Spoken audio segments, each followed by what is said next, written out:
الحمد لله نستعينه ونستغفره ونؤمن به ونتوكل عليه ونعوذ بالله من شرور أنفسنا ومن سيئات أعمالنا من يهده الله فلا مضل له ومن يضلل فلن تجد له وليا مرشدا ونشهد أن لا إله إلا الله وحده لا شريك له ونشهد أن سيدنا وحبيبنا ومولانا محمدا عبده ورسوله الذي أرسله بالحق بشيرا ونذيرا وداعيا إلى الله بإذنه وسراجا منيرا فقد قال الله تعالى في كلامه المجيد أعوذ بالله من الشيطان الرجيم بسم الله الرحمن الرحيم إن الله وملائكته يصلون على النبي يا أيها الذين آمنوا صلوا عليه وسلموا تسليما اللهم صل على محمد وعلى آل محمد كما صليت على إبراهيم وعلى آل إبراهيم إنك حميد مجيد اللهم بارك على محمد وعلى آل محمد كما باركت على إبراهيم وعلى آل إبراهيم إنك حميد مجيد সকল প্রশংসা সে আল্লাহ পাকের, যিনি আমাদের বিশ্ব মুসলিমের ভ্রাতৃত্ব তৈরি করেছেন। একজন মুসলমানের প্রতি আরেকজন মুসলমানের যে ভালোবাসা আল্লাহ সৃষ্টি করেছেন, ফাআল্লাফা বাইনা কুলুবিকুম, আমাদের কলবগুলি ছিল আলাদা আলাদা, কিন্তু ঈমানের কারণে আমাদের ভালোবাসা, আমাদের কলব, আমাদের হৃদয়কে এক করে দিয়েছেন যে মনিব, সে মনিবের দরবারে আমরা সকলে করছি আলহামদুলিল্লাহ। রব্বানা লাকাল হামদ হামদান কাসীরান তাইয়িবান মুবারাকান ফীহি। দুরূদ ও সালাম বিশ্বের মানবতার মুক্তির দূত সাইয়্যিদুল মুরসালিন খাতামুন নবিয়্যিন আশরাফুল আম্বিয়া সাইয়্যিদনা জনাবে মুহাম্মদ রাসূলুল্লাহ সাল্লাল্লাহু আলাইহি ওয়াসাল্লামের উপর আজকে আমি তিনটি বিষয়ে আলোচনা করব। প্রথম বিষয়টি হলো, আমরা মুসলমান, আমরা একে অপরের কি হই? ভাই হই। বন্ধন, বডি আলাদা কিন্তু তৈরি হয়েছে কয় জায়গা থেকে? এক জায়গা থেকে। ভাই, এই ভাই শব্দটির মধ্যেই আলাদা একটি মহব্বত তৈরি করে দিয়েছেন কে? পৃথিবীর কোন ধর্মে তাদের ধর্মীয় অনুসারীদেরকে একজন আরেকজনের ভাই এটি আখ্যা দেয় নাই। শুধুমাত্র ইসলামে আল্লাহ পাক বলেছেন, তোমরা যারা মুমিন, ঈমান এনেছ, ঈমানের কারণে তোমরা একে অপরের ভাই। আল্লাহ পাক কোরআনে বলছেন, ইন্নামাল মুমিনুনা ইখওয়াতুন, নিশ্চয় একজন মুমিন আরেকজন মুমিনের ভাই। ভাইয়ের মানেটাই হলো বডিটা আলাদা হবে, হৃদয়টা এক জায়গায় থাকবে। একজন ভাই যখন বিপদে পড়ে যায়, আরেকজন ভাই যেভাবে করে পাগল পাড়া হয়ে তার পাশে দাঁড়িয়ে যায়। একজন মুমিন আরেকজন মুমিনের কখনো অনিষ্ট চাইতে পারে না। মুসলিম শরীফের বর্ণনা বিশ্বনবী বলেছেন, কোন মুমিন যদি কোন মুমিনের অনিষ্ট করে তাহলে বুঝতে হবে সেটা মুমিন নয়, সেটা মুনাফিক। সেটা কি? আজকে দেখেন আমরা নিজেরা মারামারি। তাবলিগের ভাইয়েরা দুই গ্রুপ হয়ে গেছে, তাদের খানকাগুলো তারা আলাদা করে ফেলেছে। আর এটা করেছেন কারা? পেছন থেকে ইন্ধন দিচ্ছেন বাতিল শক্তি। কোনো সন্দেহ নেই তাবলিগকে দুই ভাগে বিভক্ত করার জন্য কারা দায়ী এটি আমরা জানি, যদিও অনেক কথা প্রকাশ্যে বলা যায় না। আজকে এই সময়ে এসে আমাদের মধ্যে বিভক্তি হয়ে যাওয়ার মানেই হলো কিয়ামত একেবারেই নিকটবর্তী চলে আসছে, অথবা কিয়ামতকে আমরা দাওয়াত দিচ্ছি। আশ্চর্য হই আমরা, কোন জিনিস আমাদেরকে উদ্বুদ্ধ করলো যে তোমাদের মসজিদ আলাদা হবে, তোমাদের মাদ্রাসা আলাদা হবে, তোমাদের খানকা আলাদা হবে, তোমাদের তালিমের জায়গা আলাদা হবে। অথচ মক্কা থেকে মুহাম্মদ সাল্লাল্লাহু আলাইহি ওয়াসাল্লাম যখন মদিনাতে হিজরত করলেন, মদিনাতে যারা হিজরত করে গেলেন মক্কা থেকে তারা হলো মুহাজির, আর মদিনাবাসীরা কি? আনসার। একটা দৃষ্টান্ত দিয়ে সহিহ মুসলিমের বর্ণনা এসেছে, একজন সাহাবা এসে রাসূল সাল্লাল্লাহু আলাইহি ওয়াসাল্লামকে বললেন যে ইয়া রাসূলুল্লাহ সাল্লাল্লাহু আলাইহি ওয়াসাল্লাম, আমার অতটা খেজুরের বাগান আছে, আমার মুহাজির ভাই যারা মক্কা থেকে ইসলামের জন্য হিজরত করে এসেছে, আমার সম্পদের টোটাল সম্পদটা হিসাব করে আমার অর্ধেক সম্পত্তি আপনি আমার মুহাজির ভাইদেরকে দিয়ে দেন। একজন সাহাবা তো বিশাল একটা কাণ্ড ঘটায় দিলেন। তিনি এসে এক সাহাবাকে বললেন, ভাই আমার তো দুইটা বিবি, তুমি মক্কা থেকে এসেছো ইসলামের কারণে, তোমার কাছে কোনো বিবি নেই, প্রতিটা পুরুষের বিবির দরকার, আমার কাছে দুইজন বিবি আছে, দুইটা আমার লাগবে না, তোমার তো একটাও নাই, আমি আমার বিবিদেরকে তোমার সামনে হাজির করি, তুমি দেখো যে বিবিটা তোমার পছন্দ হবে, আমি সেই বিবিটা তালাক দিব, তুমি বিয়ে করো। সুবহানাল্লাহ। মুসলিম শরীফের সহিহ হাদিস, এই হাদিসগুলোতে কোনো কি নাই? দুর্বলতা, ভ্রাতৃত্বের কথা বলছি। সাহাবা বলতেছেন, আমার তো দুইটা স্ত্রী, আমার তো দুইটা লাগে না, কিন্তু তোমার কাছে তো একটাও নাই, আমি তালাক দেই, তুমি আমার যেই বিবিটা পছন্দ করবা। তখনও পর্দার আয়াত নাযিল হয়নি, আবার পেছ লাগাইন না যে তাহলে দেখাইলো কেমনে। তখনও পর্দার আয়াত নাযিল হয় নাই, দুইজন বিবিকে হাজির করব, তুমি দেখবা তোমার যেটা পছন্দ হবে আমি তালাক দিয়ে দিব, তুমি বিয়ে করবা, আমি চাই না তুমি বিবি ছাড়া থাকো। সাহাবা এখানে থামেন নাই, তিনি বলেন, আমার বড় একটা খেজুরের বাগান আছে,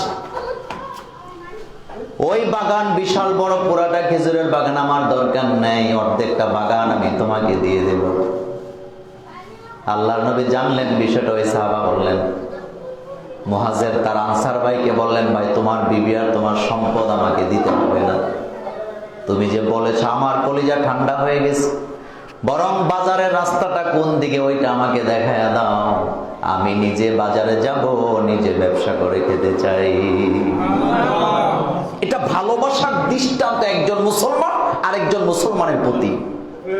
আর আজকে গোলটুপি দেখলে পাঁচকল্লিওয়ালারা সালাম দেয় না, পাঁচকল্লিওয়ালার ছাত্ররা গোলটুপিওয়ালাদেরকে সালাম দেয় না, কাউমিরা আলিয়াদেরকে সালাম দিতে চায় না, তাবলিগের ভাইয়েরা জামাত ইসলামের ভাইদেরকে সালাম দিতে চায় না, আওয়ামী লীগের ভাইয়েরা বিএনপির ভাইদেরকে সালাম দিতে চায় না। এটি মুহাম্মদ সাল্লাল্লাহু আলাইহি ওয়াসাল্লামের উম্মতের নিশানা হতে পারে না।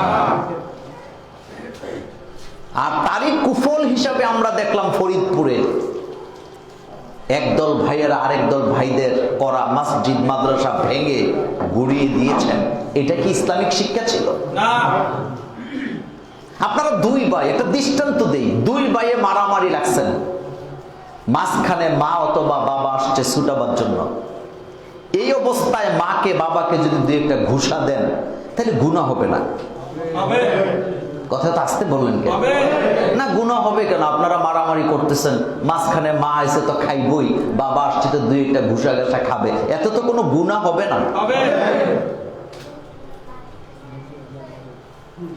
বাবরি মসজিদ ভেঙে দিয়েছে, আমরা কত উস্কানি দিলাম, বক্তব্য দিলাম, প্রতিবাদ করলাম, কিন্তু আজকে মুসলমান হয়ে মুসলমানের মসজিদ ভেঙে দেয়। এটা কোত্থেকে আপনারা পেয়েছেন? কে আপনাদেরকে এই শিক্ষা দিয়েছেন? আজকে আকীদার কারণে, মাযহাবের কারণে আমাদের মধ্যে মারামারি হওয়া, এটা মূর্খতা ছাড়া কিচ্ছু নয়। তালিমুল ইসলাম কিতাবে একটা আসছে, আমরা পড়েছি ছোটবেলা, কারিয়ানা বিভাগে সেটা পড়ানো হয়। সেখানে স্পষ্ট লেখা আছে, তুমহারা মজহাব কা নাম কিয়া হ্যায়? জবাব একটাই, ইসলাম। জবাব কি? কে লা মাযহাবি, কে হানাফি, কে শাফি, কে কাউমি, কে আলিয়া, কে আওয়ামী লীগ, কে বিএনপি, কে জামাত ইসলামী, এটা আমাদের পরিচয় নয়। আমাদের একটাই পরিচয়, আমরা মুসলিম। আর আরেকটা পরিচয় হলো এক মুসলমান আরেক মুসলমানের ভাই, সে একজন আরেকজনের ক্ষতি করতে পারে না। রাসূল সাল্লাল্লাহু আলাইহি ওয়াসাল্লাম মুসলিম শরীফের হাদিসে বলেছেন, মুসলমান তো সে যার হাত এবং জবান থেকে তার ভাই নিরাপদ থাকে। এখন আপনারা খাপে খাপে মিলান, আমরা কোন তালের মুসলমান? যারা ফরিদপুরে মসজিদ ভেঙেছ, তোমরা তোমাদের নিজের পায়ে নিজে কুড়াল দিয়েছ, এরপরে মসজিদ আর মাদ্রাসার মহব্বত তোমাদের মধ্যে আছে বলে আমরা বুঝি না, তোমরা কারো না কারো দালালি করছো। সাম্প্রদায়িকতার জায়গা ইসলামে আমি এই হাদিসটি বলে এই আলোচনাটা ইতি টানতে চাই। এটাও সাম্প্রদায়িকতা, দলে দলে বিভক্ত হওয়া। আল্লাহ কোরআনে বলছেন, ইন্নাল্লাযীনা ফাররাকু দীনাহুম ওয়া কানু শিয়াআন লাস্তা মিনহুম ফি শাইইন। হে রাসূল, যারা নিজেরা ধর্মের মধ্যে ভাগ করে, নিজেরা ধর্মের ভিতরে আলাদা আলাদা হয়ে যায়, তারা তাদের সাথে আপনি মুহাম্মদ সাল্লাল্লাহু আলাইহি ওয়াসাল্লামের কোনো সম্পর্ক থাকতে পারে না। নাউযুবিল্লাহ। মোল্লার কথা না আল্লাহর কথা? আল্লাহ নিজে বলেছেন, যারা ধর্মকে ভাগ করে আলাদা আলাদা দল হয়, তাদের সাথে আপনি মুহাম্মদ সাল্লাল্লাহু আলাইহি ওয়াসাল্লামের কোনো সম্পর্ক নেই। রাসূলুল্লাহ সাল্লাল্লাহু আলাইহি ওয়াসাল্লাম সুনানে আবু দাউদের 5121 নম্বর হাদিসে স্পষ্ট করে বলেছেন, সাম্প্রদায়িকতা যারা লালন করে তারা আমি মুহাম্মদ সাল্লাল্লাহু আলাইহি ওয়াসাল্লামের উম্মত হতে পারে না। আজকে বাতিলরা, রাম বামেরা, তারপরে বিভিন্ন ধরনের সুশীলের নামে অসুশীল লোকেরা বলে ইসলাম নাকি সাম্প্রদায়িক। অথচ রাসূল সাল্লাল্লাহু আলাইহি ওয়াসাল্লাম কি বলেছেন সাম্প্রদায়িকের ব্যাপারে একটু শুনে রাখেন। ক্বালা রাসূলুল্লাহ সাল্লাল্লাহু আলাইহি ওয়াসাল্লাম, লাইসা মিন্না মান দা'a ইলা আসাবিয়্যাতি। রাসূল সাল্লাল্লাহু আলাইহি ওয়াসাল্লাম বলেন, যারা সাম্প্রদায়িক বক্তব্য দেয়, সাম্প্রদায়িকতা ছড়ায়, তারা আমি মুহাম্মদ সাল্লাল্লাহু আলাইহি ওয়াসাল্লামের উম্মত হতে পারে না। এরপরে নবীজি বলেন, লাইসা মিন্না মান কাতালা আলা আসাবিয়্যাতি। নবীজি বললেন, যারা হত্যা করে মানুষ সাম্প্রদায়িক উস্কানি দিয়ে, তারাও আমি মুহাম্মদ সাল্লাল্লাহু আলাইহি ওয়াসাল্লামের উম্মত হতে পারে না। ওয়ালাইসা মিন্না মান মাতা আলা আসাবিয়্যাতি। আর নিজেরাও যদি মারা যায় সাম্প্রদায়িক দাঙ্গা লাগায়া, তারাও আমি নবী মুহাম্মদ সাল্লাল্লাহু আলাইহি ওয়াসাল্লামের উম্মত হতে পারে না।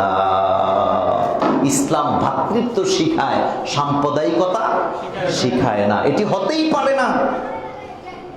সুতরাং সতর্ক হওয়া দরকার। আমি আজকে আমি উদাত্ত আহ্বান জানাচ্ছি জাতিকে, আসুন এক কাতারে দাঁড়াই। যে যে মাযহাবে আছেন, যে যেই জিকির নিয়ে আছেন, যে যেই তরিকা নিয়ে আছেন, ওইটা আমাদের আসল পরিচয় নয়। আমাদের আসল পরিচয় হলো আমরা মুসলিম। আমাদের কালিমা একটা, লা ইলাহা ইল্লাল্লাহু মুহাম্মাদুর রাসূলুল্লাহ সাল্লাল্লাহু আলাইহি ওয়াসাল্লাম। উস্কানি দেয়, একদল আরেক দলের গুতা মারে, একদল আরেক দলকে মূর্খ বলে, আজকে তার রেজাল্ট এটাই আসছে। একদল আরেক দলকে বলে তারা হাদিস জানে না, কোরআন তো তুমি জানি না, উল্টায় ফেলছো। রাসূলুল্লাহ সাল্লাল্লাহু আলাইহি ওয়াসাল্লামের জীবনে অসংখ্য হাদিস ছড়ায় আছে। রাসূলের সাহাবা কি একজন? লক্ষ লক্ষ সাহাবা।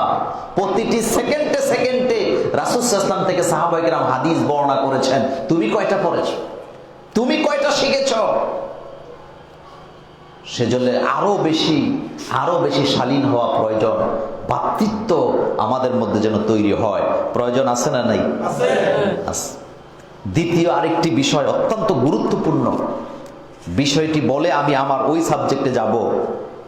আজকে আশ্চর্য হবেন আপনারা, বাংলাদেশে দেখলাম কিছুদিন আগে মাদ্রাসায় আমার সোনার বাংলা আমি তোমায় ভালোবাসি এই সঙ্গীত না পড়াবার অপরাধে হুজুরকে গ্রেফতার করা হলো, মাদ্রাসায় তালা দিয়ে দেওয়া হলো।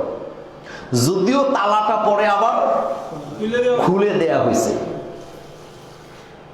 এখানে কি অপরাধ হুজুর করেছেন সেটা ব্যাখ্যা আমি দেব না, কিন্তু হুজুরদেরকে ধাক্কাইতে ধাক্কাইতে পেছন দিকে বিশাল ঘটনা ঘটে যাচ্ছে, তার কোনো খবরাখবর।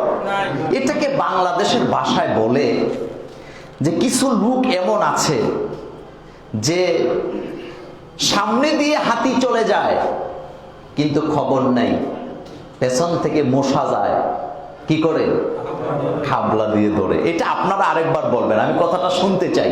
এরকমের একটা প্রবাদ বাক্য আমাদের বাংলাদেশে আছে না? প্রবাদ বাক্যটা কি আপনারা বলেন? সামনে দিয়ে কিন্তু কি নাই, খবর নাই, কিন্তু পেছন থেকে যখন তখন কি করে। এটা কিন্তু আপনারা বলছেন, আমি বলি নাই।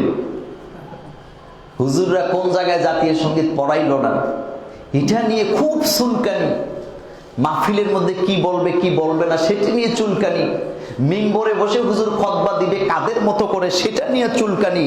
কিন্তু বাংলাদেশের অবস্থা এমন হয়েছে, আমি আশ্চর্য হলাম। কষ্টে কথাগুলা বলছি, কষ্টে বলছি।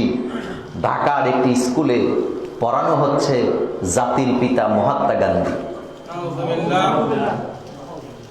নোট করেন কথাগুলি। গতকালকে হাইকোর্ট থেকে একটা রায় আসছে, সেখানে স্কুলের নাম হলো DPS STS English medium school. স্কুলে শেখানো হয় জাতির পিতা মহাত্মা গান্ধী, এরপরে জাতীয় পাখি ময়ূর, এরপরে জাতীয় ফল আম, জাতীয় পশু বাঘ, জাতীয় ফুল পদ্ম, এরপরে অশ্লীলতা তো আছেই। তাহলে এটা কি হাতি না মশা? এটা হাতি না মশা? ওনার ওই স্কুলের অধ্যক্ষ, তিনার নাম হলো হার্ষওয়াল। নাম শুনলেই বুঝেন কোন জাতি থেকে আসছে। হার্ষওয়াল। কি নাম? হার্ষওয়াল। ওনাকে গ্রেফতার করা হয় না, স্কুলেও তালা দেওয়া হয় না, বরং সুমা দিয়ে হাইকোর্ট থেকে একটা রুল জারি হয়েছে, আগামী 15 নভেম্বরের মধ্যে তোমাকে জবাব দিতে হবে। এটা পড়াইলা কেন?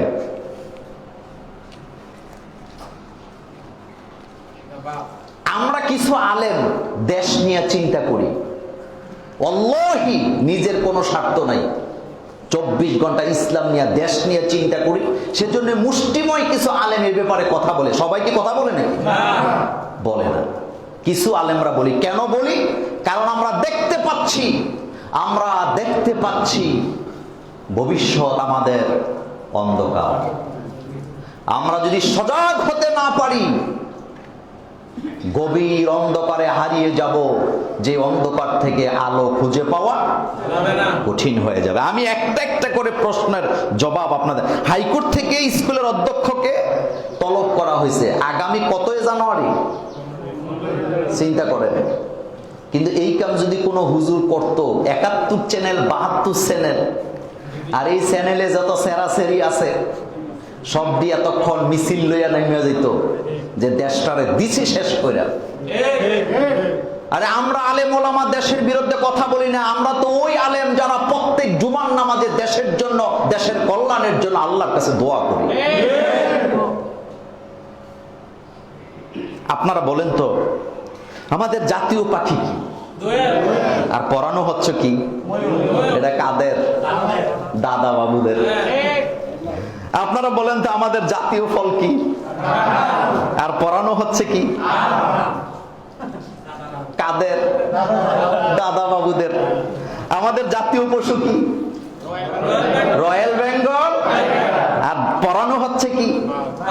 বাঘ। এটা কাদের? দাদা বাবুদের। আমাদের জাতীয় ফুল কি? পড়ানো হচ্ছে কি? পদ্ম। এটা কাদের? দাদা বাবুদের। সব দাদা বাবুদের থেকে আমদানি করা। আমি মোল্লা নাজিম, আমার হৃদয়ে, আমার কলিজার ভিতরে যতক্ষণ পর্যন্ত রূহ থাকবে, যারা এগুলি পড়াস, যারা এগুলিকে সাপোর্ট করস, তোদের কপালে মুখে এক গাতা থুতু মারি।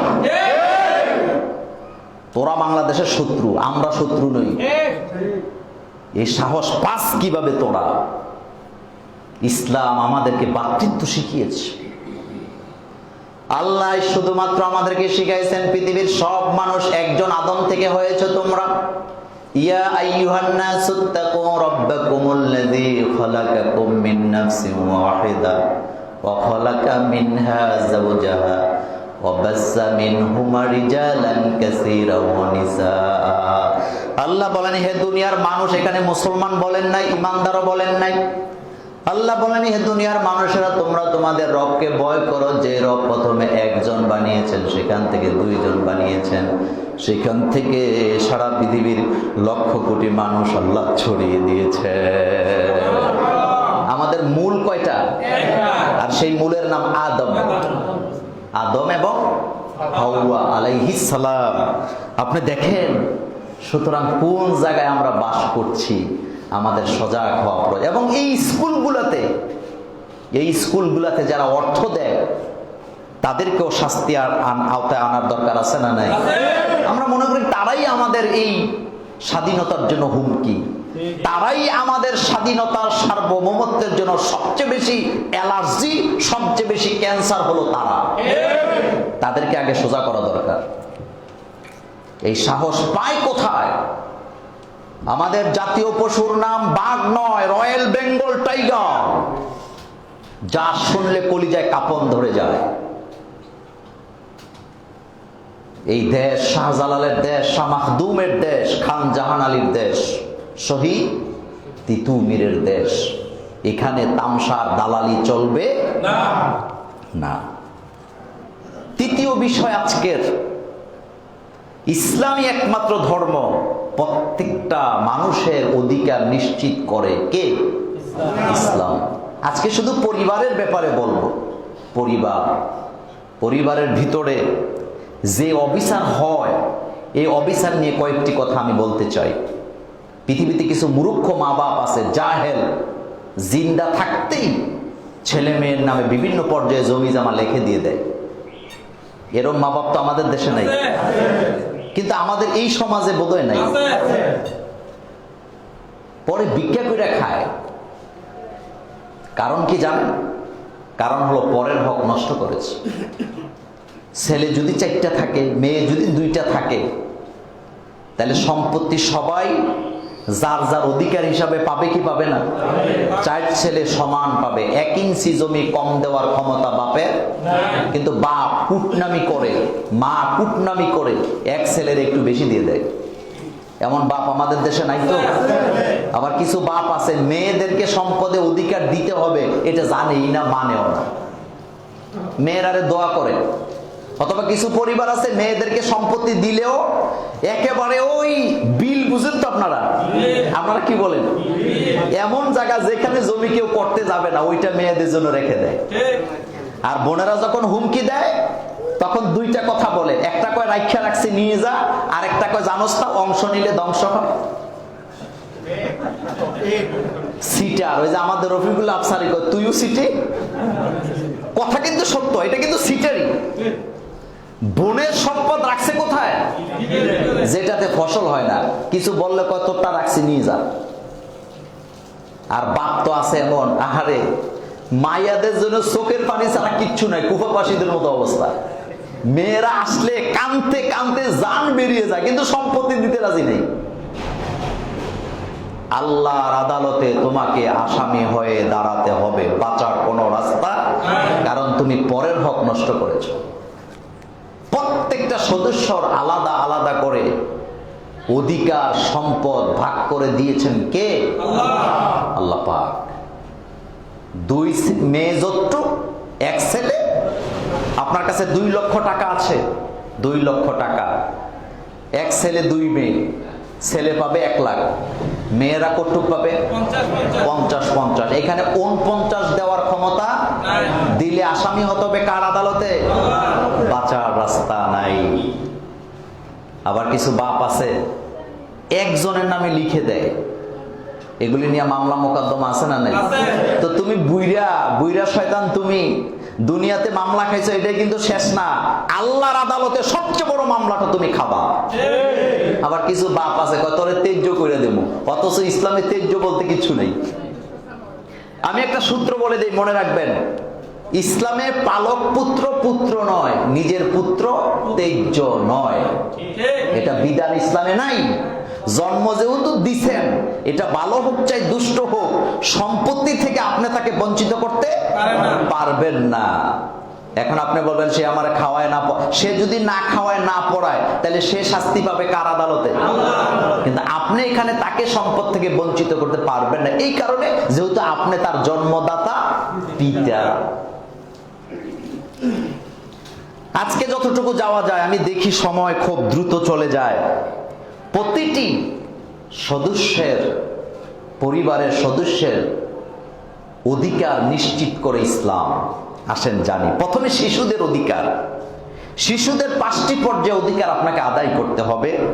1 নাম্বার, সন্তানের বেঁচে থাকার অধিকার মায়ের পেট থেকে দিতে হবে। সন্তানের বেঁচে থাকার অধিকার মায়ের পেট থেকেই দিতে হবে। মায়ের পেটে বাচ্চা নষ্ট করে দেয় এমন জাহেল তো আমাদের বাংলাদেশে নাই। কি ফতুয়া, কয় ছেলে হোক মেয়ে হোক, 2টি সন্তান যথেষ্ট, 1টি হইলে ভালো, না হইলে আরো ভালো।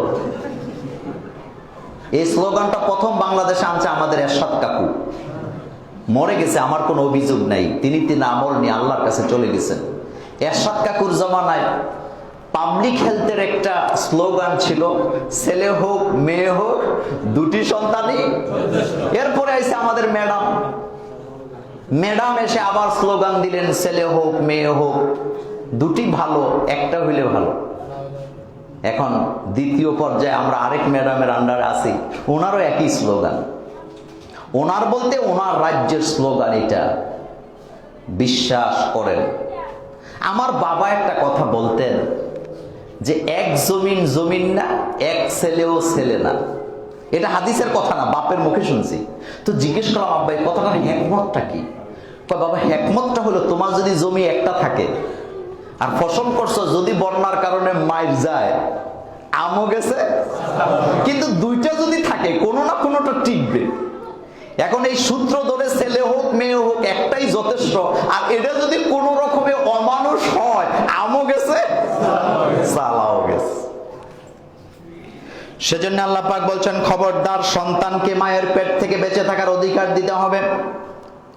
কোরআনুল কারীমে আল্লাহ বলছেন, আলা তাকতুনু আওলাদাকুম খাশিয়াতা ইমলাক নাহনু নারযুকুহুম ওয়া ইয়্যাকুম ইন কাতলাহুম কানা খিতাআন কাবীরা। আল্লাহ বলেন, খবরদার নিজের সন্তানগুলোকে রিজিকের অভাবে, রিজিকের ভয়ে হত্যা করে দিও না। কারণ রিজিক তুমি দেও না, তাদেরকেও রিজিক আমি দেই, তোমাকেও রিজিক আমি দেই। রিজিকের দায়িত্ব কার? ওমা মিন দাব্বাতিন ফিল আরদি ইল্লা আলাল্লাহি রিজকুহা। এমন কোন বিচরণশীল জীব নাই যেই জীবের রিজকের দায়িত্ব আমি আল্লাহ আমার নিজের হাতে উঠায় নিই।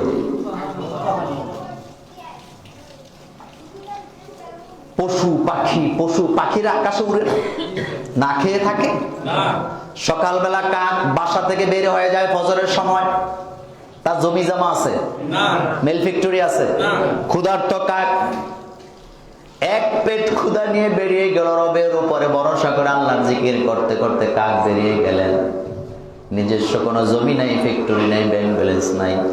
এরপরও বিকাল বেলা পেট পুরায়া খাওয়ায়া তার বাসায় যিনি ফিরিয়ে দেন তিনি হলেন আমাদের আল্লাহ। তিনি তো রব, ব্যাখ্যা দেব না। তাহলে 1 নাম্বার, সন্তানকে বেঁচে থাকার অধিকার দিতে হবে। পেটে বাচ্চা আসছে, এটাকে আর নষ্ট করা যাবে না। খাইব কি, এই চিন্তা, শুধু চিন্তা, তুই কি খাস? খাবারের চিন্তা তোমার নয়, এটা আল্লাহ পাকের। বাংলাদেশে যেদিন 7 কোটি মানুষ ছিল, মানুষেরা ওই যে আটা দিয়ে জাউ রান্না করতো, মনে আছে না আপনাদের? আটার জাউ, এটা একটা গল্প বলি, মজার গল্প, হাদিস না। একটি বিয়ে করছে খুব বড় লোকের বাড়িতে, সেই 71-72-এর ঘটনা, অভাবের দিন। তো যাদের বাড়িতে বিয়ে করছে তাদের বাড়িতে অভাব টভাব তেমন নাই। গেছে পরে ওখানে তারে দিছে পায়েস খাইতে। পায়েস চিনেন তো? পায়েস। সেইটা দেখে খুব খেপছে যে নিজের বাড়িতে খাইতে খাইতে নারী বুড়ি জ্বালায় ফেলছি, শ্বশুর বাড়িতে আইয়া সেই জিনিস যা খাবো না, সরা এগুলো প্রতিদিন খাই। উঠায় নিয়ে গেছে, একটু পড়ছে আর কি অন্যরা খাওয়ার সময়। বেচারা মনে মনে ভাবে আমি যেটা খাই সেটা তো আরো বেশি কি না, আমি যেটা খাই এটা একেবারে পাতলা, কিন্তু এটা একটু ঘন ঘন লাগে, কারণটা কি? জিনিসটা একটু সাদা সাদা মনে হয়। আঙ্গুল দিয়ে নিয়ে যখন লাগাইছে, এখন দেখে হায় হায় কি করলাম, কি জিনিস মিস করলাম। রাতের বেলা ঘুমায় না, বউ তো ঘুমাইতেছে নাক ডাইকা। বউ ঘুমাবার পরে যাইয়া পাতিল সুদ্ধা পুরাটা নিয়ে ভাগছে বেচারা। কথাটা এই জন্য বললাম, রিজিক সেই 7 কোটি যখন ছিলেন, এদেশের মানুষ আলুর সাথে চাউল মিশায়া ভাত খেয়েছেন, আর এখন 20 কোটি হয়ে গেছেন, খাবারের কোনো অভাব নেই। এটা কেন হয়েছে? আল্লাহ জিকিরের কারণে হয়েছে। এই বাংলাদেশে নামাজি বেশি না কম? বহুত বেশি, যদিও ফজরের নামাজে কিছুটা কম। যুবক যুবতীরা ইসলামের দিকে দলে দলে প্রবেশ করতেছে। আমরা দেখতে পাচ্ছি আগামীর বাংলাদেশ ইসলামের বাংলাদেশ। তাহলে প্রথম আপনি তাকে বেঁচে থাকার অধিকার দিতে হবে। সন্তানকে রিজিকের ভয়ে হত্যা করা, একটা নিয়ে বসে আছে অনেকে, একটা ছেলে মেয়ে করা কয় একটা, তো থাক একটা নিয়ে। এটা জমিন, মেয়েদেরকে বলা হয়েছে ফসলের জমিন, সেই ব্যাখ্যা আরেকদিন দেব। রাসূল সাল্লাল্লাহু আলাইহি ওয়াসাল্লাম বলেছেন অধিক সন্তান গ্রহণ করো, কারণ যে কোনো একটা সন্তানের কারণে তুমি জান্নাতে চলে যাবে। আমি হাদিসটা আবার রিপিট করি, রাসূল সাল্লাল্লাহু আলাইহি ওয়াসাল্লাম বলেছেন অধিক সন্তান গ্রহণ করো, হতে পারে যে কোনো একটা সন্তানের কারণে তুমি জান্নাতে চলে যাও। 2 নম্বরে সন্তানের অধিকার, জন্মের পরে সন্তানের কানে আযান দিতে হবে। আন আবি রাফি রাদিয়াল্লাহু তাআলা আনহু قال রাআইতু রাসূলুল্লাহ সাল্লাল্লাহু আলাইহি ওয়াসাল্লাম আযযানা ফি উযনাইল হাসাইন হিনা ওয়ালাদাতু ফাতিমাতু বিসসালাত। তিনি বলেন আমরা দেখলাম রাসূল সাল্লাল্লাহু আলাইহি ওয়াসাল্লাম ফাতেমার ঘরে যখন সন্তান জন্ম নিল, অর্থাৎ হাসান যখন জন্ম নিলেন, আল্লাহর নবী আযান দিলেন যেভাবে করে নামাজের জন্য আযান দেয়া হয়। আগের দিনে এই আযানটা বাইরে দিত না, নিয়ম হলো কানে দিবেন আস্তে করে, আবার কান ফাটায় ফেললেন না, আস্তে দিবেন। ডান কানে আযান, বাম কানে ইকামত। এই হাদিসটি মাসনাদে আহমদের 23869, সুনানে আবু দাউদের 5105, তিরমিজিতে 1524 নম্বর হাদিস। বলে দিলাম এই কারণে, কেন অনেকে আবার বলে যে আযানের হাদিস সহিহ না। কম্বলের লোম যদি বাঁচেন থাকে নাকি হাদিসের ব্যাপারে? আর তুমি হাদিসের বুঝো না, তুমি বলতেছো হাদিসটা জাল, তো এটা কি মানাইলো? অতীতের মুহাদ্দিসরা কি বলেছেন সেটা জানার দরকার আছে না নাই? 3 নাম্বার, নবজাতক বা শিশু সন্তানের অধিকার হলো তাকে আপনি ইসলামিক সুইট একটি নাম দিবেন। আর নাম কি? সল্টু, বল্টু, ইস্পা, লোহা, যা আছে এরকমের নাম আছে না? নাম রাখছে বাবু, বুড়ো হইছে 50 বছর, এখনো বুড়ো হয় না, এটা বাবুই রয়ে গেছে। আবার ইদানিং বাইরে হয়েছে, বউ তার জামাই রে কয় বাবু খাইছো, তো তুই বিষ খাইয়া মরি যা। ফালতু কোথাকার। চিন্তা করছেন? বাবু খাইছো, এই ডায়লগ গুলো আমাদের দেশে নাটকে আমদানি হয়েছে, আর সবগুলো হইলো দাদা বাবুদের কাছ থেকে আমদানি করা। স্বামী তার স্ত্রীকে নাম ধরে ডাকবে, আর স্ত্রী তার স্বামীকে নাম ধরে ডাকবে। নাম ধরে ডাকতে ভয় পায়, আর কিছু কইলে তো এইভাবে থোতার মধ্যে মারে। এই আলোচনা অন্যদিন, আরো একদিন বলে দিয়েছিলাম, স্বামী স্ত্রী নাম ধরে ডাকার মধ্যে কোনো দোষ নেই। রাসূল সাল্লাল্লাহু আলাইহি ওয়াসাল্লাম আম্মা জান আয়েশা সিদ্দিকা রাদিয়াল্লাহু তাআলা আনহাকে নাম ধরে ডাকতেন, শুধু আয়েশা বলতেন, আরেকটা নাম দিছে হুমায়রা। কি নাম? হুমায়রা মানে কি? টকটকে লাল, লালি। হযরত খাদিজাতুল কুবরা রাসূল সাল্লাল্লাহু আলাইহি ওয়াসাল্লামকে ডাকতেন আবুল কাসেম। কি বলে ডাকতেন? আবুল কাসেম, কাসেমের বাবা। রাসূল সাল্লাল্লাহু আলাইহি ওয়াসাল্লাম ডাকতেন খাদিজা বলে। নাম ধরে ডাকার মধ্যে কি নাই? দোষ নাই। আর আমাদের দেশে নাম ধরে যদি ডাকে, শ্বশুর শাশুড়ি, ননদ ননদি, আরো কত কিছু আছে না, খুব দেখছো কি বেয়াদব একটা বিয়ে করে আনছে, স্বামীর নাম ধরে ডাকে।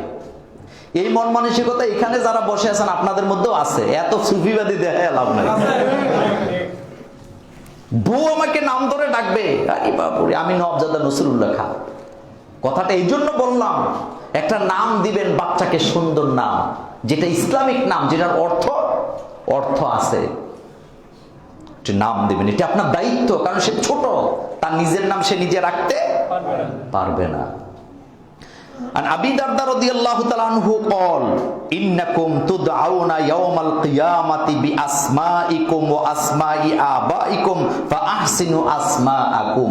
রাসূল সাল্লাল্লাহু আলাইহি ওয়াসাল্লাম বলেন, সুনানে আবু দাউদ, ইবনে হিব্বানের বর্ণনা, রাসূল বলেন, তোমরা তোমাদের বাচ্চাদের নাম সুন্দর একটা নাম দিবা, কারণ কিয়ামতের ময়দানে তোমার এবং তোমার বাপের নাম নিয়ে তোমাকে কিয়ামতে আল্লাহ ডাকবেন।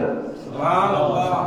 এখন বল্টুর পুত সল্টু, এটাকে আরবি করলে বল্টু ইবনে সল্টু নাকি, কি নাম রাখছে। এই জন্য আমাদের নামগুলি যেন সুন্দর হয়। আমি লম্বা কথা বলি না, এই কারণে কথা আমি বলতে গেলে সময় চলে যায়। তাহলে বাচ্চাদের নাম কি ইসলামিক হবে না অন ইসলামিক হবে? কোন নায়ক নায়িকার নামের সাথে মিলে যায়? খবরদার। একটা গল্প শুনছিলাম, এক ব্যক্তি নাকি তার মেয়ের নাম রাখছে তুকাজ্জিবুন। অর্থ কি? কথা বলে না, মিথ্যাবাদী। এই নাম রাখা যাবে? আরবি হইলেই রাখেন না, আবার অর্থটা জানবেন, আলেম ওলামাকে জিজ্ঞেস করবেন মাদ্দা কি, মূল ধাতু কি, অর্থটা কি হয়, সেটা জেনে তারপর একটা নাম দিবেন। ইদানিং আবার আরেকটা ফ্যাশন বেরিয়েছে, আসল নাম একটা, নকল নাম একটা। নকল নাম কিচ্ছু নাই, মা বাপ যেটা ধরে ডাকে এটাই আসল নাম। এখন মায়ে ডাকে একটা, বাপে ডাকে আরেকটা। দাদার বাড়ির লোকেরা রাখছে এক নাম, আর নানার বাড়ির লোকেরা রাখছে একাধিক নামের মধ্যে দোষ নাই। একাধিক নামের মধ্যে কি নাই? দোষ নাই। তবে নামটা যেন ইসলামিক হয়। রাসূল সাল্লাল্লাহু আলাইহি ওয়াসাল্লামের অনেকগুলো নাম ছিল, এটা আপনারা জানেন।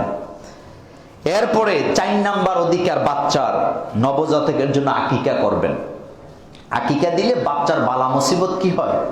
দূর হয়। এজন্য আপনার তৌফিক আছে, ছেলে হইছে চাই মেয়ে হইছে, আপনি আকিকা দিবেন। ছেলের জন্য 2টা ছাগল, মেয়ের জন্য একটা। যদি ছেলের জন্য 2টা দেওয়ার তৌফিক না পান, এমন বাপ যদি হয় যে তার তৌফিক নাই, তাহলে একটা দিলেও কি হবে। এ ব্যাপারে হাদিস সুনানে আবু দাউদে আসছে। আন সামুরা রাদিয়াল্লাহু তাআলা আনহু قال কুল্লু গুলামিন রাহিনুন বিআকিকাতিহি তুযবাহু আনহু ইয়াওমা সাবিহি ওয়া ইউহলাকু রাসুহু ওয়া ইউসাম্মা। হাদিসটির অর্থ হলো এই যে সামুরা রাদিয়াল্লাহু তাআলা আনহু বলেন, রাসূল সাল্লাল্লাহু আলাইহি ওয়াসাল্লাম বলেছেন, প্রত্যেকটা বাচ্চা জন্মের সাথে তার আকিকার সম্পর্ক আছে। আকিকা দিলে বাচ্চার বালা মুসিবত কি হয়? দূর হয়ে যায়। এবং ছেলের জন্য 2টা, মেয়ের জন্য একটা। সাতানে সাতুন সাতানে, একটা বকরি অথবা 2টা বকরি। ছেলের জন্য 2টা, মেয়ের জন্য একটা। এখন বলবেন বাঘ হয়েছে কেন? বাঘ হয়েছে কারণ সম্পত্তিতে ছেলের ভাগ কয়টা, মেয়ের কয়টা? ইসলাম যে কি সূক্ষ্ম। ইসলামের ভিতরে একটার সাথে আরেকটার কোনো কন্ট্রাডিক্টরি আপনি পাবেন না, সব এক বাক্যে চলে গেছে। সুবহানাল্লাহ। এরপরে 5 নাম্বার অধিকার, বাচ্চাকে দুধ পান করাবার অধিকার দিতে হবে। 30 মাস। হামালাতহু উম্মুহু কুরহা ওয়া ওয়াদাআতহু কুরহা ওয়া হামলুহু ওয়া ফিসালুহু 30 শাহর। 30 মাস বাচ্চা দুধ পান করে। অনেকে 30 মাসের পরেও খাওয়ায়, উচিত না। 2 বছর হয়ে গেলে আপনি তাকে কি করবেন? স্টপ করে দিবেন। আর বাচ্চা যদি দুর্বল হয়, সর্বোচ্চ 30 মাস। মাসালার ব্যাখ্যা দিলাম না, যেহেতু আমি আলোচনা করছি অধিকার নিয়ে। তাহলে বাচ্চা আপনি লালন পালন করবেন, এরপরে কি করবেন? তাকে দুধ পানের অধিকার দিবেন। তবে এই ক্ষেত্রে এটা মা শুধু দায়িত্বটা পালন করবে, বাপের কোনো দায়িত্ব নেই। সবাই কয় না? আমরা পুরুষরা হইলাম সুবিধাবাদ, জিন্দাবাদ। পরিষ্কার পরিচ্ছন্ন থাকে যতদিন, কোলে নিয়ে জাদু জাদু করে ততক্ষণ। এখন একটু আগে পেশাব পায়খানা করে আইছে, এখন আর করতো না। এখন কোলে নিয়ে আব্বু কি করে, কিন্তু যখন পেশাব করে দেয় তখন কার কাছে? আহারে, এই ব্যাপারে আমি একটি হাদিস বলবো। কিছু বাপ আছেন, কিছু গার্ডিয়ান আছে, বাচ্চাকে কোলেও নেয় না, চুমুও খায় না। এটাকে উনি অন্যভাবে দেখেন। অনেক পরিবারে নাকি আমাদের কাছে বিচার আচার আসে, তো অনেক পরিবারে নাকি এমন আছে, বাপ যদি বাচ্চাদের বেশি আদর করে তো অন্যরা নাকি এটা খোটা দেয়। অথচ রাসূলুল্লাহ সাল্লাল্লাহু আলাইহি ওয়াসাল্লাম হাদিসের বর্ণনায় বলেছেন, যারা নিজের বাচ্চাকে কোলে নিয়ে চুমু দেয় না, তারা আমি মুহাম্মদ সাল্লাল্লাহু আলাইহি ওয়াসাল্লামের নিকটবর্তী হতে পারবে না। হাদিস নোট করেন। আন আবি হুরায়রা রাদিয়াল্লাহু তাআলা আনহু قال قال رسول قال قبل رسول الله صلى الله عليه وسلم হাসান ইবনে আলী। হযরত আবু হুরায়রা রাদিয়াল্লাহু তাআলা আনহু বলেন যে আমরা দেখতে পেলাম রাসূলুল্লাহ সাল্লাল্লাহু আলাইহি ওয়াসাল্লাম আলী ইবনে হাসান, অর্থাৎ হাসান ইবনে আলী রাদিয়াল্লাহু তাআলা আনহুকে কোলে নিয়ে চুমু খাচ্ছেন, আদর করতেছেন, গালে কপালে চুমাচ্ছেন। ওয়া ইনদাহুল আকরাউ ইবনে হাবিস, হযরত হাবিস সেখানে ছিলেন। জালিসুন, সে সেখানে বসা অবস্থায় ছিলেন। অর্থাৎ রাসূল সাল্লাল্লাহু আলাইহি ওয়াসাল্লাম হযরতে হাসান রাদিয়াল্লাহু তাআলা আনহুকে কোলে নিয়ে চুমু দিচ্ছেন। কোথায় কোথায়? গালে, কপালে, মাথায়, যেখানে চুমু দেওয়া দরকার সেখানে আরেকজন বসা ছিলেন। কে ছিলেন? হাবেস। ফাকালা আকরাউ ইন্নালি আশারাতুন মিনাল ওয়ালাদে। হাবেস বললেন যে রাসূল, আমার 10 জন বাচ্চা। কয়জন? 10 জন। 10 জন। মা কাব্বালতু মিনহুম আহাদা, আমি একজনও কোলেও নেই না, চুমাও দেই না। কথাটা কি বুঝতেছেন? আমি কোলে নেই না, আমি চুমো দেই না। ফানাজারা ইলাইহি রাসূলুল্লাহ সাল্লাল্লাহু আলাইহি ওয়াসাল্লাম, রাসূল সাল্লাল্লাহু আলাইহি ওয়াসাল্লাম চোখ বড় করে তার দিকে তাকালেন। তারপরে সুম্মা কল, এই কলার ফাইল হচ্ছে, কর্তা হচ্ছে মুহাম্মদ সাল্লাল্লাহু আলাইহি ওয়াসাল্লাম। রাসূল সাল্লাল্লাহু আলাইহি ওয়াসাল্লাম বললেন, মাল্লা ইয়ারহাম লা ইউরহাম, যে দয়া দেখায় না সে দয়া পায় না। তাহলে বাচ্চা কোলে নেওয়ার দরকার নাই, তবে নিবেন। যার যেই বাচ্চার বাপ প্রভাবশালী, এতিমরে কোলে নেওয়া দরকার নাই। বুখারীর সহিহ বর্ণনা, একজন বেদুইন মহিলা বিশ্বনবীর দরবারে এসে বললেন, ইয়া রাসূলুল্লাহ সাল্লাল্লাহু আলাইহি ওয়াসাল্লাম, আপনারা যারা মুসলমান আপনারা বাচ্চাদেরকে কোলে নেন, চুমু দেন, আমরা তো দেই না। রাসূল সাল্লাল্লাহু আলাইহি ওয়াসাল্লাম বললেন, যাদের ঈমান নাই তাদের ভিতরে ভালোবাসাও নাই।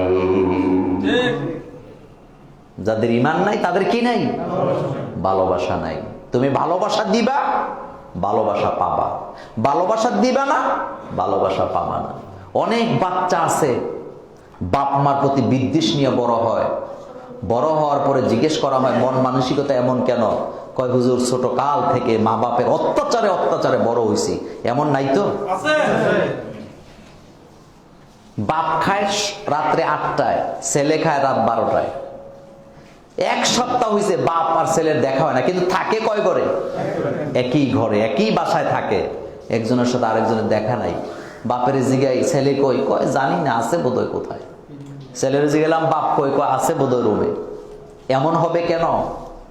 এমন কেন হবে? আমরা মুসলিম, আমাদের সংস্কৃতি আলাদা। আমাদের সংস্কৃতিতে প্রত্যেকটা সেকেন্ড, প্রত্যেকটা মিনিট ভালোবাসা দিয়ে ভর্তি। ছেলের প্রতি, মেয়ের প্রতি, সন্তানের প্রতি ভালোবাসা দরকার আছে না নাই? ভালোবাসা। আল্লাহর নবী বললেন, খবরদার সন্তানকে ভালোবাসবা, সন্তানকে কোলে নিবা, নাম ধরে ডাকবা, সন্তানদেরকে নিজের হাতে ধরে হাঁটা শিখাবা, নামাজের দিকে নিয়ে যাবা। ইদানিং বাংলাদেশে কিছু সর্দার বাইরে হয়েছে, আমি এদের বলি টুটিয়া সর্দার। কি সর্দার? টুটিয়া সর্দার। মসজিদে বাচ্চা নিয়ে আইলে ওনার কলজা জ্বলি যায়। তো মসজিদে বাচ্চা নিয়ে মসজিদে আসবে না তো কি সিনেমা হলে যাবে? বাচ্চা নিয়ে মসজিদে আসবে না তো কি বাজারে যাবে? এখন কবেন বাচ্চা আওয়াজ দে, তো বাচ্চা তো আওয়াজ দিবেই, বাচ্চার কাজেই তো আওয়াজ দেওয়া, বাচ্চার কাজেই তো দৌড় দেওয়া, বাচ্চার কাজেই তো চিল্লানি দেওয়া, নাকি? এখন আনবেন কেন? আনবেন এই কারণে, আপনি মরে যাবেন, আপনি চলে যাবেন, আপনার জায়গাটা শূন্য পড়ে থাকবে না, আপনি নেক্সট জেনারেশন তৈরি করে যাচ্ছেন নামাজি হিসাবে। ছোটবেলায় এই হামলায় আমিও শিকার হয়েছি। কেউ নাই, একামত চলতেছে, সামনের কাতারে দাঁড়াইছি, একেবারে দইরা নিয়ে পিছিয়ে দিয়েছি। 7 ভাই বোনের সবার ছোট ছিলাম, একেবারে যে ভদ্র ছিলাম তা না। যিনি দিছে লুঙ্গি টান দিয়ে দৌড় দিছি।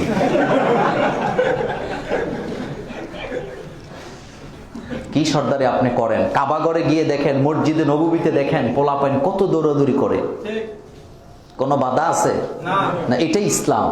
নেক্সট প্রজন্ম তৈরি হচ্ছে, আমি আপনি মুরব্বী হয়ে যাচ্ছি, আর ওরা কি তৈরি হয়ে জায়গায় আসতেছে। আমরা চলে যাব, ওরা বসবে।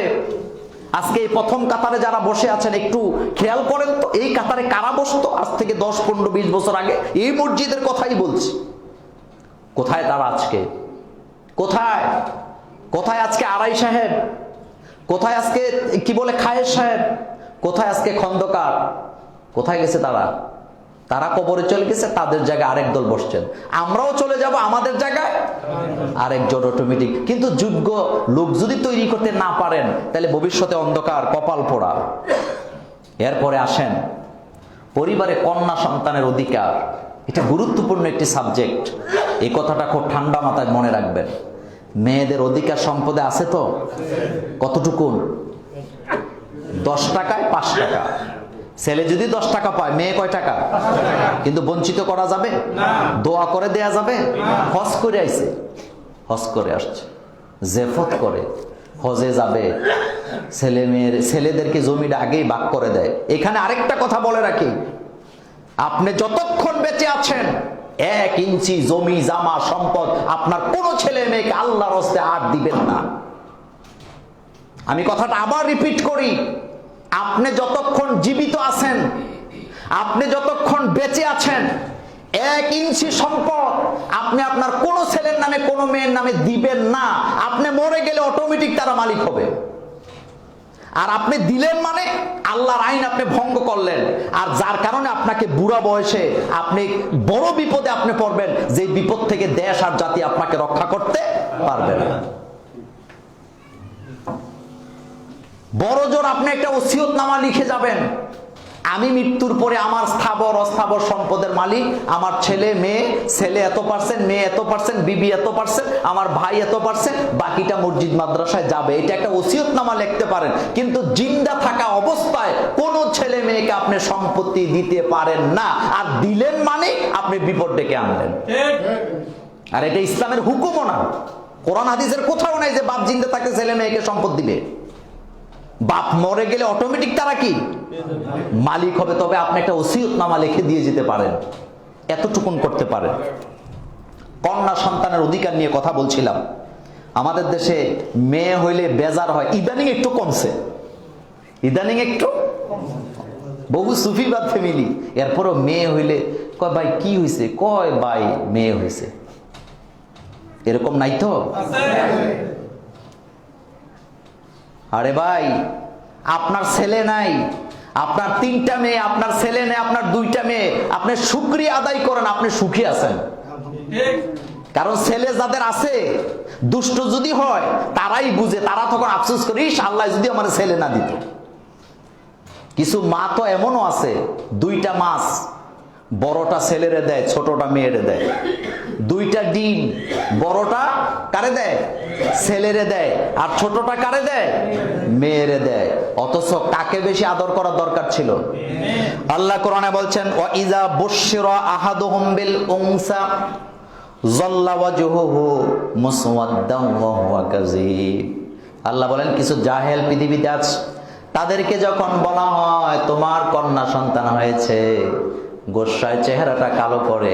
অথচ নবীজি বললেন, যার মেয়ে হয় তাকে আল্লাহ জান্নাত দান করে।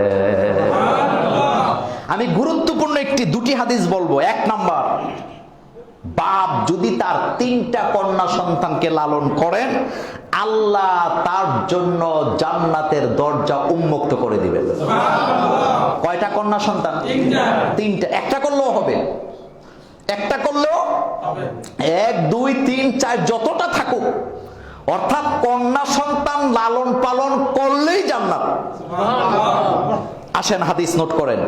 আন জাবির ইবনে আব্দুল্লাহ রাদিয়াল্লাহু তাআলা আনহু ক্বালা রাসূলুল্লাহ সাল্লাল্লাহু আলাইহি ওয়াসাল্লাম মান কানা লাহু সালাসু বানাতিন ইউবিহিন্না ওয়া ইয়াকফিহিন্না ওয়া ইয়ারহামুহুন্না ফাকাদ ওয়াজাবাত লাহুল জান্নাহ।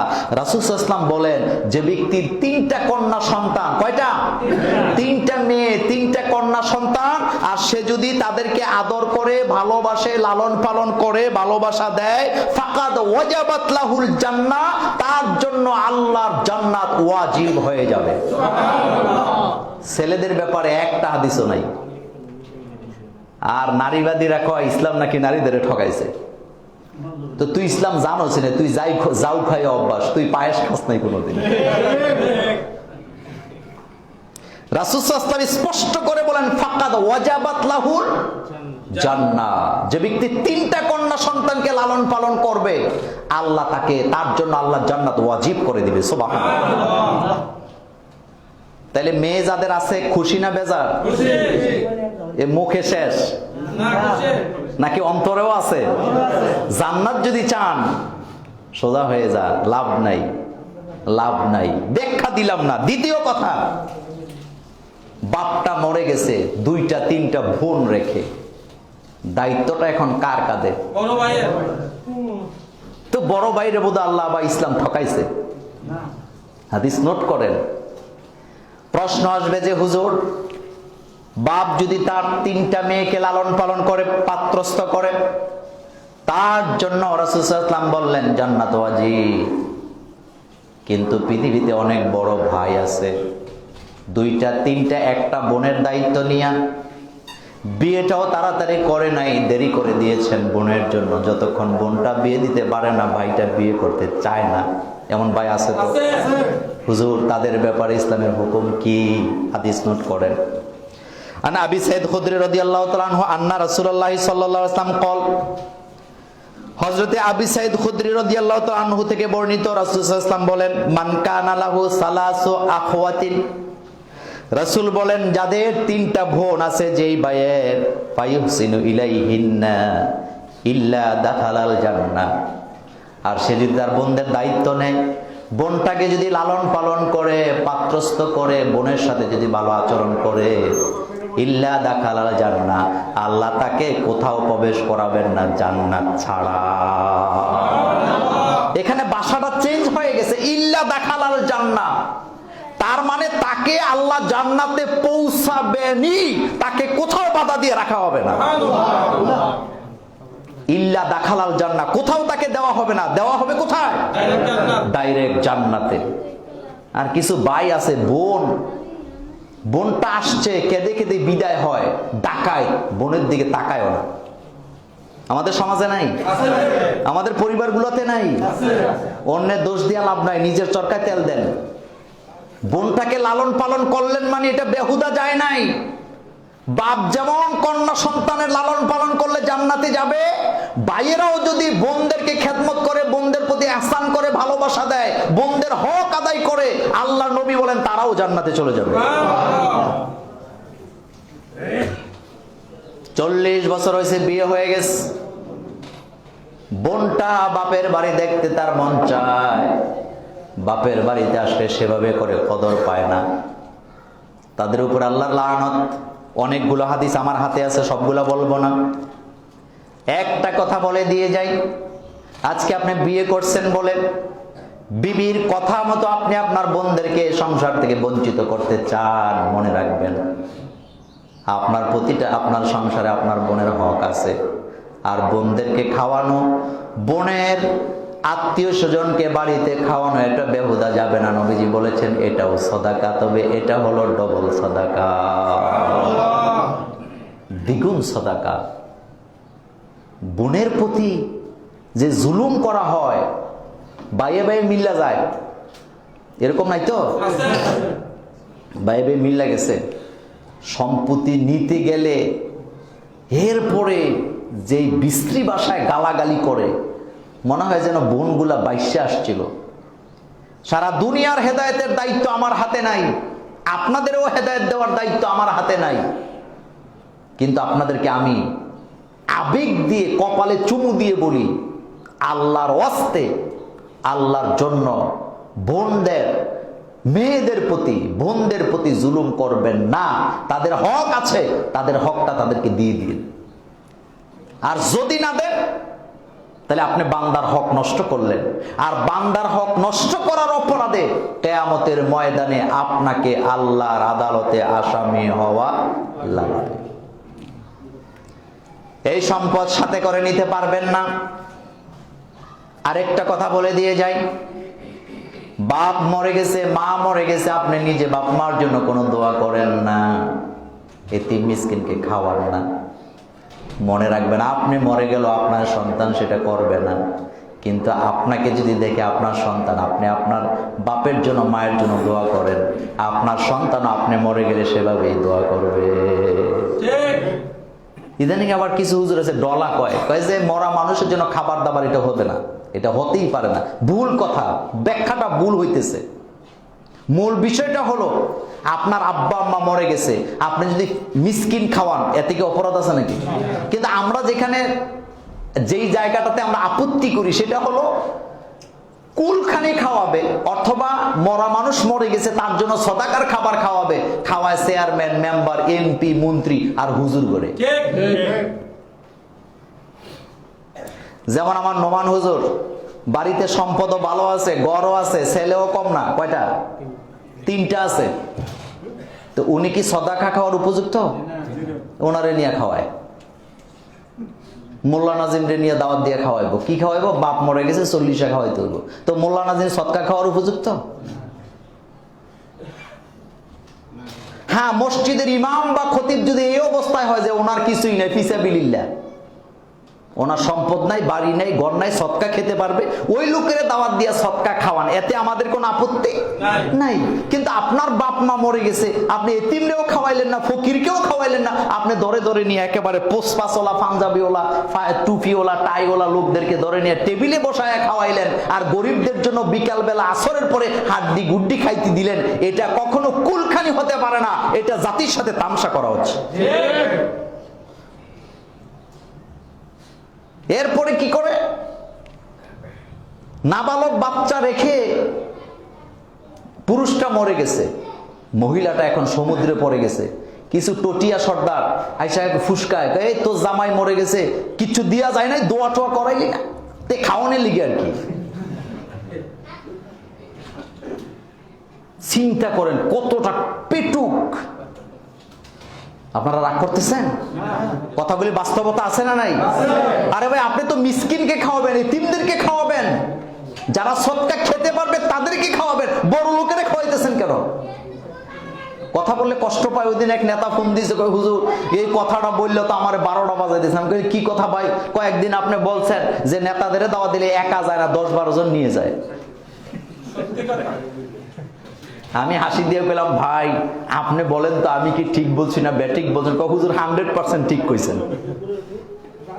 গরিব মানুষ, বিয়ের অনুষ্ঠান, তার তৌফিক নেই, তার মন চায় যে এলাকার নেতারে কি করি, দাওয়াত দেই, চেয়ারম্যান সাহেবরে দাওয়াত দেই, কমিশনার সাহেবরে দাওয়াত দেই, অথবা এমপি সাহেবরে দাওয়াত দেই। আমার মন চায়, গেছে অনেক কষ্ট করে অফিস পর্যন্ত, যাইয়া কাঁদলো এতিমের মতো, কয় আমার একটাই মেয়ে, আমি গরিব মানুষ, টাকা পয়সা তেমন নাই, আমার মন চায় আমি আপনারে খাওয়াবো, আপনি আমার দাওয়াতটা নেন। নেতা তখন কয়, জানি তোর অবস্থা ভালো না, কিন্তু তুইও তো জানোস আমি মানুষ ছাড়া খাইতে পারি না, তো আমার সাথে কিন্তু সদ্দেশ লোক যাবে। কথাগুলি কি বাস্তব না অবাস্তব? অনেকে রাগ করতো, রাগ করলে আমার আসে যায় কি? তুই ভিক্ষা কর হাইকোর্টের দরজায় যায়, তোর মতো নেতা দরকার নেই। তোমাকে দাওয়াত দিছে গরিব মানুষ, তুমি দাওয়াতে যাবা, এটা সুন্নত। শুধু সুন্নত নয়, এক মুসলমানের উপরে আরেক মুসলমানের হকও বটে। আর তুমি 100 জন নিয়ে যাও কেন? চেয়ারম্যান সাহেবের দাওয়াত দিছে একা, হেতে 10-12 জন যায় উঠছে, আছে না নাই হেডের খবর নেই। এরকম জুলুমবাজ নাই তো আমাদের দেশে। আর হুজুরদের কথা তো কইয়া লাভ নাই, একেবারে ফজরের পরে চলে যায়। আমার বাসার পাশের ঘটনা, জানি না আল্লাহ মাফ করুক, আমার ওয়াইফ একদিন আমারে বলতেছে, এই হুজুর গো কি আর কোনো কাম কাজ নাই? আমি বললাম কি হয়েছে? কয় দেখছেন ফজরের পরে আয়া পড়ছে না, কাম নাই, মানে দাওয়াত একটা পাইছে, হালাল না হারাম খবর নাই, চলে গেছে, পেটটা ব্যস্ত হইব না। আর কি ফতুয়া! যারা এগুলি করে তারা মিম্বরে হক কথা বলতে পারে না, আমরা করি না সেজন্য আমরা বলতে পারি। মানুষকে ধোঁকা দেওয়া হচ্ছে। বাপ মরছে আপনার, দোয়া আপনি করবেন, আমি করব, সেটা ভিন্ন, কিন্তু আসল দোয়া কোনটা? আপনারটা। আর বিদিয়া বলতে হবে না, বাংলা দিয়ে বলেন যে আল্লাহ আপনি আমার বাপকে মাফ করে দেন। আল্লাহ বোধহয় বাংলা বুঝে না, কুমিল্লার ভাষা আল্লাহ বুঝি টুঝে না, কোন ভাষা বুঝে না? কেন করেন এগুলা? আর এই অঞ্চলে এই যে আমি বলতে চাই না, এই অঞ্চলে যত ইমাম আছে সবই আমার বিরুদ্ধে। কি দোষ করছি? দোষ একটাই, আমার কারণে নাকি তাদের দাওয়াত বন্ধ হয়ে গেছে। সবগুলা আমার বিরুদ্ধে, সবগুলা, একটাও আমারে দেখতে পারে না। আমি বলি এরা হুজুর না, এরা মিসকিন, একটাও আমারে পছন্দ করে না। আমি কি অপরাধ করছি?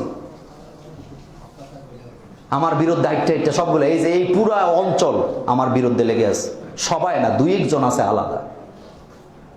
আমার ভক্ত দাওয়াতে গেছে 40 জন হুজুর, আমার বিরুদ্ধে কথা বলতেছে।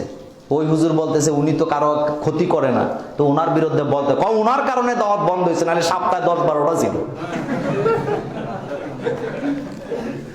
মানুষ ইসলাম আসছে দাওয়াত দেওয়ার জন্য না খাওয়ার জন্য? নবীরা দাওয়াত দিতেন না খাইতেন? উদউ ইলা সাবিলি রাব্বিকা বিল হিকমা ওয়াল মাউইজাতিল হাসানা ওয়াজাদিলহুম বিল্লাতি হিয়া আহসান। একজন নবী দাওয়াত খাইতে আসেন নাই, তিনারা দাওয়াত দিতে আসছেন। ছাত্র জীবনও খাই না, এনে সাক্ষী আছে, কালাম সাবরা আছে, আমার খালু টিউ সাবরা আছে। এখানে তো আসি যখন, তখন আলেমে পড়ি, মনে আছে আপনাদের? তখনও খাই না এগুলা, শক্তই ছিলাম। কিন্তু তাদের চাইতে আমার অবস্থান আল্লাহর রহমতে ভালো না খারাপ? এটা কেন বললাম জানেন? রিজিকের মালিক কে? রাজ্জাক। রিজিকের মালিক রাজ্জাক। আরে ভাই, এক দাওয়াতে যা পায় আপনি 30 বছর দাওয়াত খাওয়া লাগবে, তাও আপনি পোষাইতে পারবেন না। এটা অহংকার না, বা আমি কি বুঝাইতে চাইলাম সেটা তো বুঝছেন। হারাম ছাড়ে হালালে আল্লাহ বরকত দিয়ে দিবে। হালালের দিকে আসেন। আপনি আলেম, আপনি আগে ঠিক হন, পরে আপনি মানুষকে ঠিক করবেন। তো বলতেছিলাম, মা বাপের জন্য দুটি কাজ করবেন। 1 নাম্বার কাজ হলো আপনি দোয়া করবেন, 2 নাম্বার কাজ হলো মাঝে মধ্যে মা বাপের জন্য সাদাকা করবেন। তাহলে যেই হাদিসটি থেকে আমি এই কথাগুলি বলছিলাম, অধিকার সমান দিতে হবে। কন্যা সন্তানের ব্যাপারে বললাম, তাহলে ভাইয়েরা যদি বোনের লালন পালন করে, লাভ না লস? কোথায় যাবে? জান্নাত। আল্লাহ যেন আমাদের সকলকে কবুল করেন। আসসালামু আলাইকুম ওয়া রাহমাতুল্লাহ।